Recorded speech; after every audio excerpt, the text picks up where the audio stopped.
ನೋಡಿ, Zameer very very good hearted minister. ಈ ನಮ್ಮ ಬಹಳ ಜನಗಳ ಮಂತ್ರಿಗಳ ಇದರಲ್ಲಿ ನೋಡಿದ್ರೆ ವೆರಿ ದಿಲ್ದಾರ್ ಆದ್ಮಿ. ನಾನು ಅವನಿಗೆ ದಿಲ್ದಾರ್ ಅವ್ರ ಶಾನ್ದಾರ್ ಆದ್ಮಿ ಅಂತ ಕರಿತೀನಿ. ಬಹಳ ಒಳ್ಳೆ ಜೋಲ್ ಮತ್ತೆ ಹೆಲ್ಪ್ ಮಾಡೋದ್ರಲ್ಲಿ ಅವನಂಗೆ ಯಾರು ಇಲ್ಲ. ಆಮೇಲೆ ಗೋಪಾಲ್ ಕೃಷ್ಣ ಯಾರು ಅವರು ರಾಜೀನಾಮೆ ಕೊಡ್ಲಿ ಅಂತ ಕೇಳಿದರೆ ನಾನು ಹೇಳ್ತೇನೆ, ಜಮೀರ್ ಅವರ ರಾಜೀನಾಮೆ ಕೊಡುವಂತ ಅವಶ್ಯಕತೆ ಇಲ್ಲ. ಮತ್ತು ಸರ್ಕಾರ ಇವ್ರ ಮಾತುಗಳನ್ನ ಕೇಳಿ ಅವ್ರು ತೆಗೀರಿ ಅಂತ ಹೇಳುವಂತ ಇದೂ ಕೂಡ ಇಲ್ಲ. Zameer is A good minister, very good hearted, pro people. ಆಮೇಲೆ ಮೈನಾರಿಟಿ ಜನರಿಗೆ ಎಷ್ಟು ಒಳ್ಳೆ ಅವನು ಮಂತ್ರಿ ಆದ್ಮೇಲೆ ಒಳ್ಳೆ ಕೆಲಸ ಮಾಡಿದ್ದಾರೆ. ಅದಕ್ಕೆ ಸುಮ್ನೆ ಇಂತ ಯಾವ್ಯಾವ ಪಿ ಆರ್ ಪಾಟೀಲ್ ಏನು ಹೇಳಿಲ್ಲ ಜಮೀರ್ ಬಗ್ಗೆ. ಸುಮ್ನೆ ಯಾರ್ಯಾರು ಗೋಪಾಲ್ ಕೃಷ್ಣ ಹ್ಯಾಂಗ್ ಮಾಡ್ರಿ, ಇವ್ರು ಹಿಂಗ್ ಮಾಡ್ರಿ ಅಂತ ಹೇಳಿದ್ರು ಸರಿಯಲ್ಲ. Zameer should be continued as a minister. Is a very good minister.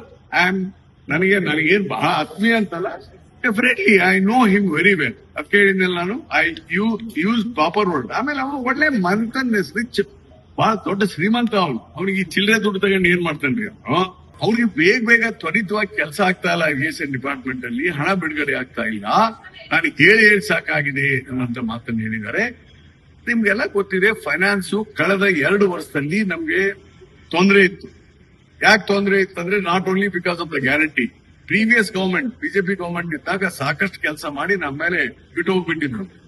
ಈ ವರ್ಷ ನಮ್ಗೆ ಸ್ವಲ್ಪ ಶಾಸಕರಿಗೆ ಹಣ ಕೊಡ್ಲಿಕ್ಕೆ ಸಾಧ್ಯ ಆಗ್ತದೆ. ಮುಖ್ಯಮಂತ್ರಿಗಳು ಜುಲೈ ತಿಂಗಳಿಂದ ಒಬ್ಬೊಬ್ಬ ಶಾಸಕರಿಗೆ 50 ಕೋಟಿ ರೂಪಾಯಿ ಸ್ಪೆಷಲ್ ಗ್ರಾಂಟ್ ಅನ್ನ ಕೊಡ್ತಾ ಇದ್ದಾರೆ. 50 crores even including opposition and talking ಕೊಡ್ತಾ ಇದ್ದಾರೆ ಜುಲೈ ತಿಂಗಳಿಂದ. ಅದಕ್ಕೆ ಹಣ ಬಿಡುಗಡೆ ಆದಾಗ ರಾಜೀವ್ ಕಾಗೆ ಅವರಿಗೆ ಅನುಕೂಲ ಆಗುತ್ತೆ. ಮತ್ತು ರಾಜೀವ್ ಕಾಗೆ ಅವರು ಮುಖ್ಯಮಂತ್ರಿಗಳನ್ನ ಭೇಟಿ ಮಾಡಿ ಹೆಚ್ಚಿಗೆ ಹಣ ಕೇಳಿದ್ರೆ ಈ ಸಾರಿ ಹಣ ಸ್ವಲ್ಪ ಜಾಸ್ತಿ ಸಿಗುತ್ತೆ. ಈ ಸಾರಿ ಸ್ವಲ್ಪ ಲಿಟಲ್ ಕಂಫರ್ಟೇಬಲ್ ದಿಸ್ ಇಯರ್. ಮುಂದಿನ ವರ್ಷ ಫುಲ್ಲಿ ಕಂಫರ್ಟೇಬಲ್ ಆಗ್ತೇವೆ. ಹಿಂಗಾಗಿ ಅವರ ಅಸಮಾಧಾನ ಅಂದ್ರೆ ಈ ತರದ ತೋರಿಸಿದ್ದಾರೆ. ಇವೆಲ್ಲ ಇರ್ತದೆ ಸಹಜವಾಗಿ ಸ್ವಲ್ಪ ಕಷ್ಟದ ಕಾಲದಲ್ಲಿ. ಇದು ಸರ್ಕಾರದ ವಿರುದ್ಧ ದಂಗೆ ಅಲ್ಲ, ಸರ್ಕಾರದ ಆಡಳಿತದ ವಿರುದ್ಧ ಅಲ್ಲ, ಸಿದ್ದರಾಮಯ್ಯ ವಿರುದ್ಧ ಅಲ್ಲ. ಸಿದ್ದರಾಮಯ್ಯ ಪರವಾಗಿ ಎಲ್ಲ ಶಾಸಕರಿದ್ದಾರೆ. Nobody can disturb Siddaramaiah. Another 3 years he'll be a chief minister and he has decided to give a good governance. ನಾನು ಅವ್ರಿಗೆ ಹೇಳಿದೆ, ಇನ್ನು 3 ವರ್ಷ ಒಳ್ಳೆ ಆಡಳಿತ ಕೊಡಿ ಸರ್.